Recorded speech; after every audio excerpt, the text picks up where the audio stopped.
Recorded Books presents an unabridged recording of Diary of a Wimpy Kid, Rodrick Rules, by Jeff Kinney, narrated by Ramon de Ocampo. September. Monday.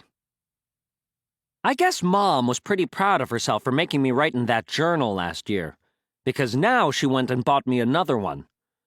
But remember how I said that if some jerk caught me carrying a book with diary on the cover, they were going to get the wrong idea? Well, that's exactly what happened today. My brother Rodrick caught me with it. Now that he knows I have another journal, I better remember to keep this one locked up. Rodrick actually got a hold of my last journal a few weeks back, and it was a disaster. But don't even get me started on that story. Even without my Rodrick problems, my summer was pretty lousy. Our family didn't go anywhere or do anything fun, and that's Dad's fault. Dad made me join the swim team again, and he wanted to make sure I didn't miss any meets this year. Dad's got this idea that I'm destined to be a great swimmer or something, so that's why he makes me join the team every summer.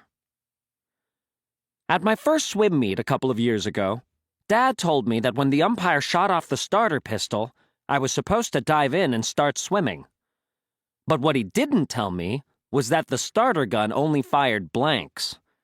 So I was a whole lot more worried about where the bullet was going to land than I was about getting myself to the other end of the pool, so I just dove to the bottom.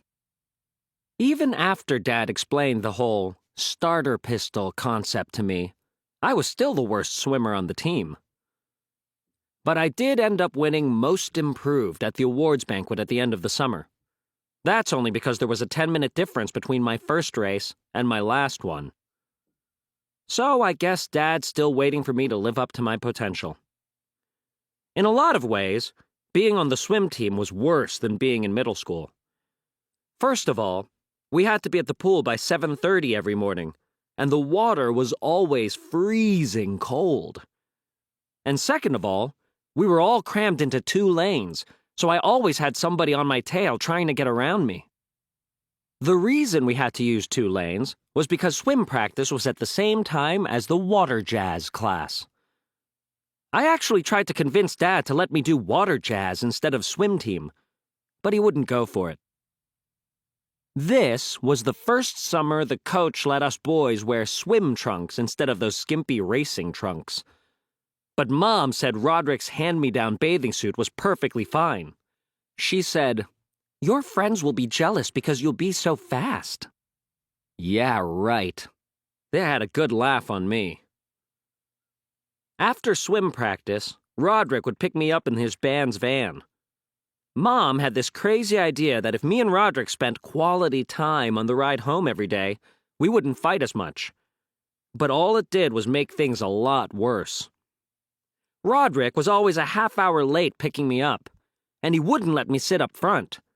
He said the chlorine would ruin his seat, even though the van is something like 15 years old. Rodrick's van doesn't actually have any seats in the back, so I had to squeeze in with all the band equipment. And every time the van came to a stop, I had to pray I didn't get my head taken off by one of Rodrick's drums.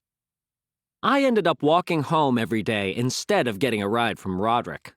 I figured it was better to just walk the 2 miles than to get brain damage riding in the back of that van. Halfway through the summer, I decided I was pretty much done with swim team, so I came up with a trick to get out of practice. I'd swim a few laps, and then I'd ask the coach if I could use the bathroom. Then, I'd just hide out in the locker room until practice was over. The only problem with my plan was that it was something like 40 degrees in the boys' bathroom, so it was even colder in there than it was in the pool. I had to wrap myself up in toilet paper so I didn't get hypothermia. That's a big chunk of my summer vacation, and that's why I'm actually looking forward to going back to school tomorrow. Tuesday.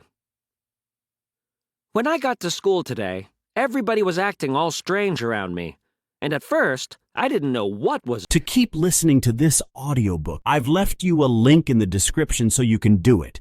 at no cost thanks to Audible's 30-day free trial.